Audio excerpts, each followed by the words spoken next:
The Consumer Price Index, CPI, is a measure of inflation used by the United States Federal Reserve to track changes in the prices of goods and services over time.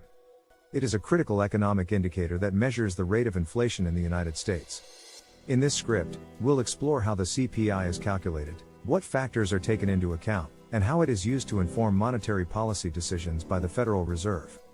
Part 1. Understanding the CPI. The CPI measures the average change in prices paid by consumers for a basket of goods and services.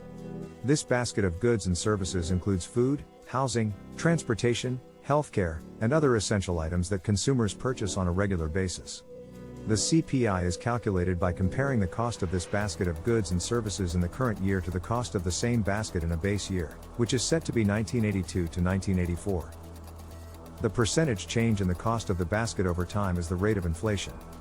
Part 2. Data collection. To calculate the CPI, the Bureau of Labor Statistics, BLS, collects data on the prices of thousands of goods and services from a variety of sources, including retail stores, service providers, and online retailers. The BLS also collects data on consumer spending habits through surveys, which are used to determine the weights assigned to each item in the basket. The data is collected on a monthly basis, and the prices are compared to the prices in the base year to calculate the percentage change. Part 3. Calculating the CPI. Once the data is collected, the BLS uses a complex formula to calculate the CPI. The formula takes into account the weights assigned to each item in the basket, as well as any changes in the quality or quantity of the items over time. The formula also adjusts for seasonal variations in prices and for changes in consumer behavior. A result is a number that reflects the average change in prices for the basket of goods and services over time. Part 4. Using the CPI. The CPI is used in a variety of ways by the Federal Reserve. One of the most important uses is to inform monetary policy decisions. The Federal Reserve has the mandate to maintain price stability, which means keeping inflation in check. The CPI is used to monitor inflation and to set interest rates.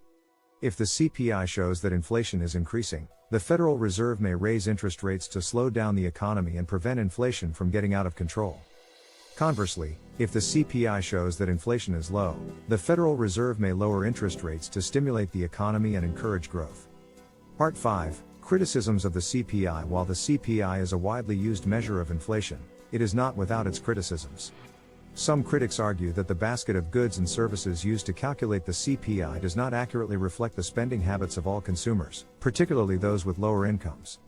Others argue that the CPI overestimates inflation because it does not take into account the quality improvements in goods and services over time. Still, others argue that the CPI understates inflation because it does not account for the rising cost of housing and healthcare. Despite these criticisms, the CPI remains an important economic indicator and is closely watched by policymakers and economists alike. The CPI is a critical measure of inflation used by the United States Federal Reserve to inform monetary policy decisions. It is calculated by collecting data on the prices of thousands of goods and services and using a complex formula to determine the average change in prices over time. While the CPI is not without its criticisms, it remains an important economic indicator that is closely watched by policymakers and economists.